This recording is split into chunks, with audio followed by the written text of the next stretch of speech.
ഗുരുവായൂർ നഗരസഭയ്ക്ക് മുന്നിൽ മദ്യക്കുപ്പികൾ കൊണ്ട് ക്രിസ്മസ് ട്രീ ഒരുക്കിയത് വിവാദമാകുന്നു. ആദ്യ യോഗം കഴിഞ്ഞെത്തിയ കൗൺസിലർമാരും നാട്ടുകാരും പ്രതിഷേധവുമായി രംഗത്തെത്തി. തുടർച്ചയായി LDFന് ഭരണം ലഭിച്ചതിന്റെ ധാർഷ്ട്യമാണ് ഇതെന്ന് നാട്ടുകാർ കുറ്റപ്പെടുത്തി. ക്ഷേത്രപ്രവേശന കവാടത്തിന് മുന്നിലാണ് നഗരസഭ ജീവനക്കാർ ഇത്തരത്തിൽ ബിയർ കുപ്പികൾ കൊണ്ട് ക്രിസ്മസ് ട്രീ ഒരുക്കിയത്.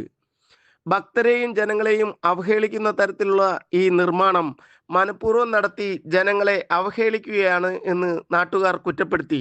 ഇതിൽ വലിയ പ്രതിഷേധം ഉയർന്നു കഴിഞ്ഞു. നഗരസഭ കൗൺസിലർമാർ ഇന്ന് ചുമതലയേറ്റ് സത്യപ്രതിജ്ഞ കഴിഞ്ഞ ആദ്യ യോഗം കഴിഞ്ഞിട്ടാണ് നമ്മളിവിടെ നിൽക്കുന്നത്. ഗുരുവായൂർ ക്ഷേത്രത്തിൽ വരുന്ന ഭക്തരാണ് ഇവിടെ ബ്രാൻഡി കുപ്പി കൊണ്ട് അല്ലെങ്കിൽ ബീറിൻ്റെ കുപ്പി കൊണ്ട് മദ്യക്കുപ്പി കൊണ്ട് ഇവിടെ ഒരു സ്തൂപം ഉണ്ടാക്കി വച്ചിരിക്കുന്നു, ക്രിസ്മസ് ഒരു ട്രീ ഉണ്ടാക്കി വച്ചിരിക്കുന്നു എന്നുള്ളത് ഞങ്ങളെ ശ്രദ്ധയിൽപ്പെടുത്തിയത്. എന്തായാലും വളരെ വേദനാജനകമാണ്.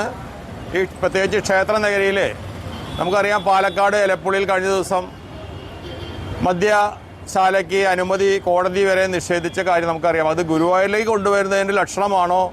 ഇവിടെ തൊട്ട് മുൻപിൽ, പ്രത്യേകിച്ച് ക്ഷേത്ര സത്യാഗ്രഹ സ്തൂപത്തിന് മുമ്പിൽ വച്ചിരിക്കുന്ന ഒരു ഭയാനകമായ ഒരു കാഴ്ചയാണ് നമ്മുടെ മുന്നിൽ നിൽക്കുന്നത്. എന്തായാലും ഇത് പ്രതിഷേധമാണ്. ഇത് അടിയന്തരമായി എടുത്തു മാറ്റണം. ഞങ്ങൾ നേരിട്ട് നഗരസഭാ കൗൺസിലർമാരും ഞങ്ങളൊക്കെ തന്നെ നേതാക്കന്മാരും നേരിട്ട് നഗരസഭാ സെക്രട്ടറിയെ കണ്ട് അറിയിച്ചിട്ടുണ്ട്. നിലവിൽ ഭരണസമിതി ഇല്ല എന്നുള്ളത് കൊണ്ട് തന്നെയാണ് അതിൻ്റെ ഉത്തരവാദിത്വം നഗരസഭാ സെക്രട്ടറി ശ്രീ അഭിലാഷ് അത് ഏറ്റെടുക്കണം. ഈ വിഷയം വളരെ ഗൗരവമായി തന്നെ വിഷയം ഏറ്റെടുക്കണം. ഇത് അടിയന്തരമായി നീക്കം ചെയ്യണമെന്നാണ്.